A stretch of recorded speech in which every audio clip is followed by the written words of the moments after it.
Hi நண்பர்களே! நாம் இன்றைக்கி எங்கே போனோம்னு பார்த்தீங்கன்னா, நம்ம பால்வாடியில் போய் மாறனுக்காக சத்து மாவு வாங்கலான்ட்டு போயிருந்தோம். சரி அங்கே போய் கொஞ்சம் நேரம் இருந்துட்டு மாறனையும் விளையாட விடலான்ட்டு விட்டோம்.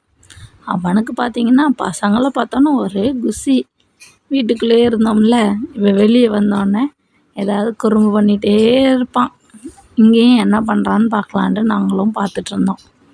இப்போ என்னடா ஜன்னல்கிட்ட போய் நிற்கிறானே, என்னமோ பண்ணுறானே, மேலே இடிச்சுக்கக்கூடாதே அப்படின்னு சொல்லி பார்த்துட்டே இருக்கும்போது பையன் பார்த்திங்கன்னா கதவை லைட்டாக க்ளோஸ் பண்ணிட்டான்.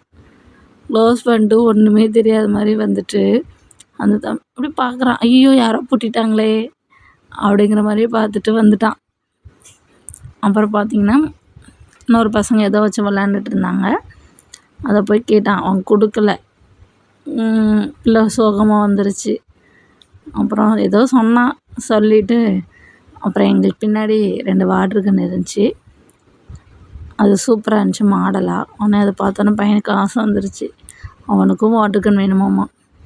அது வேணும் வேணும்ன்ட்டு கேட்டுட்ருந்தான். அப்போ பக்கத்தில் ஒரு பையன் அழகாக ஒரு ஃப்ரெண்டு வேற பிடிச்சிட்டான். அவனே தான் சுற்றி சுற்றி வரான். ஏதோ என்னமோ இவன் எல்லாம் வாயை திறந்து பேசுகிற மாதிரி பேசுகிறான். அதுக்கு அவனும் பதில் சொல்லிகிட்டு இருக்கிறான். ஊன்னு தான் சொல்லுவான். அது உரியணுமாம்மா அந்த வாட்டர் கன்னை. ஊன்னு உரியணுமென்ட்டு அழகாக சொல்லி காட்டிகிட்ருக்கான். அப்புறம் பார்த்திங்கன்னா 2 பேர் பாக்ஸ் மூட முடியாமல் கஷ்டப்பட்டுட்டு இருந்தாங்க. சார் போய் ஹெல்ப் பண்ணுறாராமா. முடியெல்லாம் எடுத்து கொடுத்து ஹெல்ப் பண்ணிட்டு பொறுப்பு ரொம்ப குட்டிமாறனுக்கு. உங்கள் வீட்லேயும் இந்த மாதிரி குட்டீஸ் இருக்காங்களா ஃப்ரெண்ட்ஸ்?